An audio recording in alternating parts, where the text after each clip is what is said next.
You're listening to the Greeks Gridiron. Now here's your host, Ethan Haristadoulou. Welcome back, everybody, to the Greeks Gridiron. I am Ethan Haristadoulou, and with the Super Bowl and NFL's postseason behind us, it is time to start looking ahead to the offseason.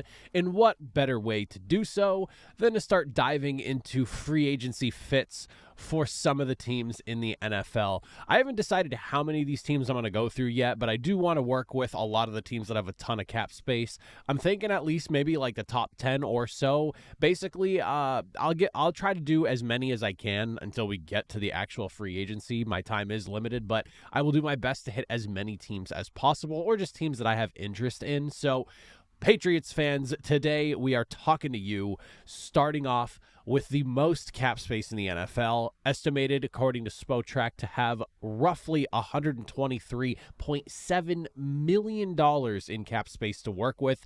The Patriots have plenty of money and space to work with a roster that has next to nobody on it. So, Patriots fans, let me know in the comment section down below, who would you like to see your team bring into Foxborough, or at the very least attempt to bring into Foxborough. Obviously, there's no guarantee with any of these names even hitting free agency, but they're who's expected as of the time of me recording this. So let's dive in and discuss, shall we? We'll start with just some re-signing talk first, and then we'll actually get into the free agents. So as far as re-signings go for the Patriots, I genuinely don't have anyone that I am too keen on having the Patriots keep. If there are some guys in mind, it would be at like it has to be the right price, because realistically right now I'm A-okay with the Patriots doing a complete teardown and roster rebuild and just completely moving on from guys that are set to hit free agency.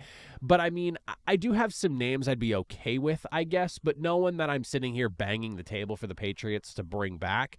Jonathan Jones, the corner, is definitely somebody I'd be interested in if he's willing to move to safety and for the right price. Statistically speaking, he's coming off one of his worst seasons in his career, if not the worst season in his career. So definitely one of those things where maybe if he wants to move and help, pack out the safety room a little bit, because you missed some guys throughout the majority of the season, and I don't think it would be bad to have him all the way deep in the backfield, maybe consider that. But again, not something I'm necessarily dying to see the Patriots see. You also have someone like on the offensive side, tight end Austin Hooper, who honestly seems to build a nice rapport with Drake May last season, and was probably the closest thing to like a Shore security blanket that he had in certain big spots. So he's somebody I wouldn't mind. He's also worked with Josh McDaniels in Las Vegas as well, so some familiarity to his system there makes a lot of sense to me. And then you also have, back on the defensive side, defensive end Dietrich Wise. This is definitely a maybe in my eyes, but with the change from a 3-4 defense to a 4-3 defense now, this is one of those things where he might end up being sort of an odd man out type of situation, but he is somebody that I do like on the Patriots roster as a player, and was the best amongst what is not a ton of talent on that defensive side of the football there, one of the best, I should say. And so if they opt to keep him around, maybe have him put on a little extra weight and he can work more on the interior of that 4-3 defensive line, again, something I'm willing to consider. But all in all, when I just look at guys that need to be re-signed by the Patriots, I don't think anyone is realistically safe or a must-keep type of guy.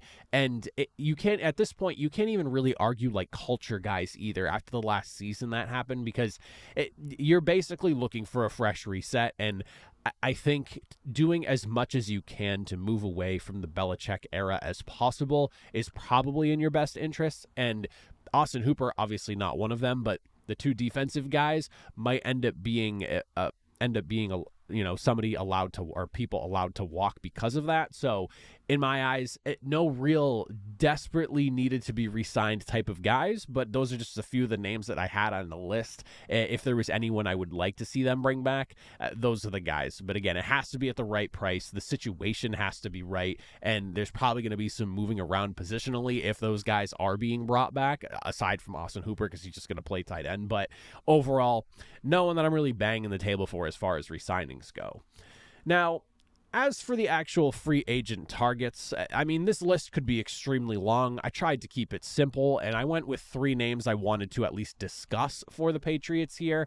If I'm the Patriots, I would be hell-bent on spending money on at least 2 or 3 guys that are really going to at least affect this team in a way that you will notice it each and every single Sunday. You want impact playmakers who are going to be on that football field, who are going to make other guys' jobs easier.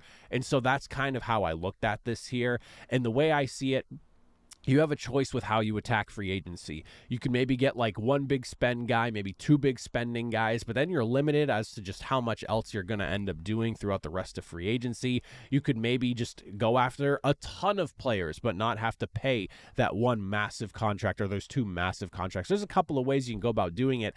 The way I see it, you want to spend big, and I'm looking at the trenches specifically. Before we talk those trench guys, I want to address T. Higgins, because obviously if you saw the thumbnail, T. Higgins is on the thumbnail. He is one of the hottest free agent conversations surrounding New England right now, and I need to at least address him if he's not going to be one of the 2 guys that I really want to hammer home about, and that's because I am a no on T. Higgins. And hear me out, here's why.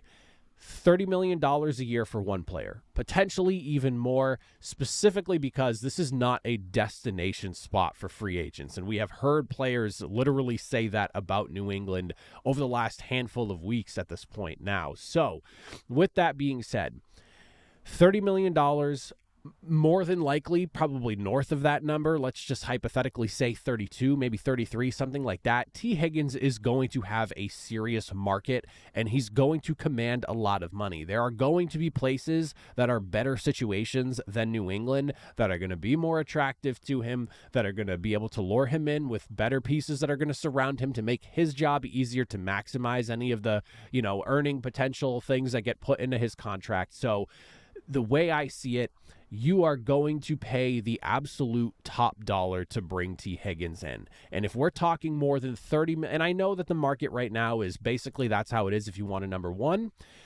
but is T. Higgins really a number 1? And I know that there are numbers to support when Jamar Chase was out that maybe he potentially is, but there is the argument to be had that he has never actually had to be the number 1 guy. And on top of that, he's had someone like Joe Burrow throwing to him for his entire career, essentially. So I mean, he benefits from having somebody as good of a thrower as Burrow, and I'm not saying that Drake May can't reach those heights, because there's a lot of potential in him, and I think he has a really high ceiling, and I'm really excited to see how he develops, especially under this regime change now as well in New England.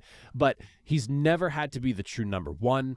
And on top of that, just the amount of money you are going to give him for production he has never actually had to make on his own. And again, extremely talented guy. This is no knock. It's just the reality of the situation. I really like T. Higgins. I think he is extremely talented with so much upside. And he could honestly probably end up being a good number 1. And I could be wrong for saying no to him. And if the Patriots do turn out tomorrow to go sign, or not tomorrow, but whenever free agency kicks off and they go and sign him, I'm not going to be mad about it. It's just the fact that there's so much money that has to get dished into him, and there are some places, especially after watching the Super Bowl, I would be a little bit more comfortable seeing the Patriots spend their money on. Now, that being said, talking the 2 guys that I do actually really like for the Patriots here, we'll start on the defensive side. We're in the trenches for both of these 2 guys I'm going to talk about here. But the first one, we saw him in the Super Bowl. He was a game wrecker, 2.5 sacks. He honestly created an interception on his own, ton of pressures as well, and that is defensive end Josh Sweat. Now, I have been on this for a while, and for those of you who have been a part of the channel long enough, you will know that I do work within Boston sports media. That is in the area where I live, and I work within that, and we focus a lot on Patriots with what I do. That being said, this is a guy that I have wanted to see, knowing that he's been an impending free agent basically since about like the midpoint to maybe the back half of the season, as I started to really see his production come together this year. The Super Bowl is what really sealed the deal for me, because on the biggest stage and the biggest moments, he was an absolute game wrecker when it came to helping the Philadelphia Eagles shut down a history-making potential win with the Kansas City Chiefs, looking for that three-peat here. The lights could not have been brighter on the biggest stage for him, and he showed up and showed out. And this is someone who over the last 4 seasons has racked up 38 total sacks, including his postseason appearances. And again, with that Super Bowl effort, he was a strong candidate for MVP in my eyes. If it wasn't Jalen Hurts getting it, I do think he's the guy that absolutely deserved to be winning that Super Bowl MVP. And in my eyes, because I'm a big defense wins championships guy. I love a good defense, love a great defensive play, and he was someone I was honestly hoping was going to win the MVP. So the way I see it, with this signing here, and you're probably paying him north of $20 million per year, give or take, whatever the final number is. I'm not necessarily sure, but I am assuming you're probably paying him well north of $20 million. Again, you're going to have to pay him extra to get him in the building, and that's fine because you can't really put a price on premium pass rush production. And the reason I'm so gung-ho about getting a guy like this is because you're getting a veteran, and someone not only who is a veteran but has also proven throughout the duration of his career that he has been actively working to get better and better and better and better. And I think you have definitely seen that over Josh Sweat's career.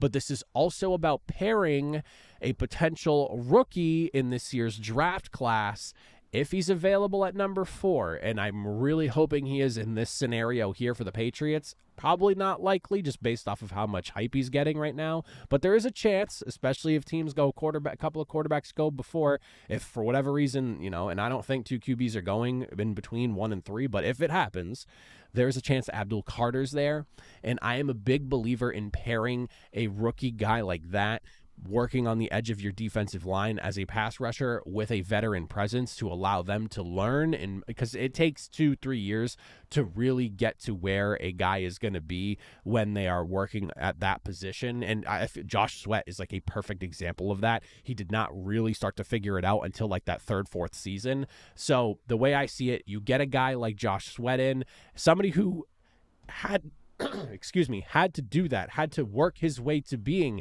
the guy that he is today, could help teach and help Abdul Carter become the player with the ceiling that he potentially has. So that's kind of where my head is at with Sweat. The other person that I'm really banging the table for here, and this is really about just kind of protecting Drake May and going with something is a proven commodity. Although there is some injury risk with it involved, I feel better about it after this season, and that's if he ends up being available. He is, in my eyes, left tackle number 1 in free agency, and that's going to be Ronnie Stanley. I do think there is a chance he could be there. There are some other names out there that you could throw around, and this is me just trying to deduce, like, who is the realistic option that could be available. Ronnie Stanley, finally coming off of a fully healthy season, did not miss a game this year. Great on him. Happy to see that. And all the more reason why to maybe feel better about signing this guy if he becomes available as well. There are people like Alaric Jackson and a few other names that you could throw around out there. Cam Robinson's another one that I'm seeing a lot of. But I really feel like those guys are going to stick where they are. Like the Vikings traded for Cam Robinson. Alaric Jackson seems like he's taking over that left tackle spot in LA. So I'd be kind of shocked to see him be allowed to walk. But where the Ravens are kind of put together right now, it feels like Stanley might be an odd man out simply because he has missed a ton of time there. And yes, complete opposite of what I'm saying as to why the Patriots should bring him in. But that is something that is like history with the Ravens, and maybe they want to try to save some money somewhere, and maybe they target left tackle in this year's draft, something along those lines. So the way I see it, there's a chance he could be available. Another guy you're probably paying north of $20 million a year to bring in, and Spotrac has him listed as about $20.7 million per year. You're probably getting close to like $25 million, I would say. You're going to have to really, really make him believe in the potential upside that Drake May is going to have. You're also going to have to prove it to him with other players you're probably trying to bring in as well. And I think by double dipping in the trenches here during this free agency period, you cannot go wrong. We saw in this Super Bowl, and honestly through the duration of the Eagles' run this season, what stacking up in the trenches can do for a team and just how franchise altering it can actually be. And you've got to bring in impact playmakers in the trenches on both sides of the ball, offensively and defensively. Now, Health is the big concern. Like I said, it's one of those things where it's kind of a gamble, but when he is healthy and he's on the football field, I look at Ronnie Stanley as one of the best left tackles in the NFL. Like, you can't go wrong with him protecting the blind side of May. So I understand if maybe you're not super keen on giving him the money there. Believe me, I get that, but we got a good, healthy season out of him this year over in Baltimore. So for me, if I'm picking him up for the Patriots, I feel pretty good about that, maybe the bad injury luck and what he may have been dealing with is behind him now, and he's able to look forward. And he's only 30 years old, and there's the way offensive linemen go, I mean, especially the ones that have that long tenure type of career, they could push near 40 years old. So, I mean, there's a good chance that he has at least 6 more years of like really good play, high level play, as long as he stays healthy. And it's not like his entire career has been rattled by injuries. He's, aside from 2 years where he missed a ton of time, he hasn't really been absent of that many games, but aside from those 2 years. So I'm all here for it. For me, the way I see it is like, you're going to go into free agency and you're probably going to double dip. It's something I should probably add on top of this as well before I wrap here is, yes, we're spending a lot of money at left tackle. Yes, you're spending a lot of money on a defensive end for your defensive line and pass rush. But the reason I'm spending that money there is because you're probably not stopping there when it comes to the draft. This is definitely like a double dip type of offseason where you cannot get enough in the trenches during this offseason. You should be signing guys and you should be drafting guys. And you get Ronnie Stanley, if there's a left tackle that you can develop maybe in like day 2 or like early day 3, I'm talking like round 4, where you can get a guy and give him the time to learn and you don't have to throw him out into the water immediately, that only benefits you as well. So if the contract can be set up where you have Ronnie Stanley for the next 3 years and there's like an out in year 4 on the deal, and you're able to work it out in some way like that where it's not going to kill you to have him for those 3 seasons, then by all means go for it. And the way I see it right now, the Patriots are in a spot where, and I'm kind of contradicting myself here because I said no to T. Higgins and how much money you'll have to give him. There's a difference between $25 million and $35 million, if that's kind of where you're heading with T. Higgins, because it feels like there is a chance he ends up getting into he gets teams into a bidding war. And believe me, I would love to see a guy like T. Higgins in New England. The Patriots wide receiver room needs the help, but I think there needs to be more help done and money should be more focused on the trenches themselves specifically before we start really worrying about paying highly paid skill position players at wide receiver. You also have some guys that you kind of have to try and develop because there's been draft capital spent on them. So I'm not saying Jalen Polk is going to be the guy that saves your offense, but I mean, you do need to really give him a chance again in a new regime to see what he can bring to you. And on top of that, maybe you go and draft another one. And like, this is one of those things where it ends up being like a positive or like a positive potential negative type deal. But like, if they go after a wide receiver in the first round of the draft, say we see the Patriots trade back and they don't pick someone at number 4, but they trade back and then get a receiver in that first round because they had draft left tackle and defensive end in free agency, hypothetically, right? They go ahead, they draft a wide receiver to be that number 1 guy in the first round. If they move back a few spots there's your number 1 guy, and you can at least save yourself a ton of money there. And you look at what they had in Philadelphia, predicated on the run game, really strong trenches. Yes, you have A.J. Brown, you had Devontae Smith, but it wasn't necessarily pass first. It was run first for that offense. And they got it done through the air in the Super Bowl, don't get me wrong. But for me, it starts with the trenches. You got to build it out on both sides of the football desperately in New England. Desperately. Go get a Josh Sweat. Go get a Ronnie Stanley. 2 veteran guys, proven production at their positions. Yeah, a little bit of risk with Ronnie Stanley, I would say. If there's another left tackle out there and it's not Ronnie Stanley, who's a proven guy who's started and done a good job of protecting the blind side, go get him. I'm not sitting here saying it's Ronnie Stanley or nobody else. He's just someone that I really do like for the Patriots. I think there's ample opportunity to get him. He's the one that I see as like the most realistic option to end up available. So let me know, Patriots fans, what do you think? Who do you want to see the Patriots target? What do you think of my thoughts on not going after T. Higgins and blowing $35 million or maybe a slightly less, 33 or so, whatever that wild number is going to end up being for him? I would love to hear your thoughts and opinions in the comments. But as always, if you made it to the end, greatly appreciate it. I'll see you all next time. Have a good one.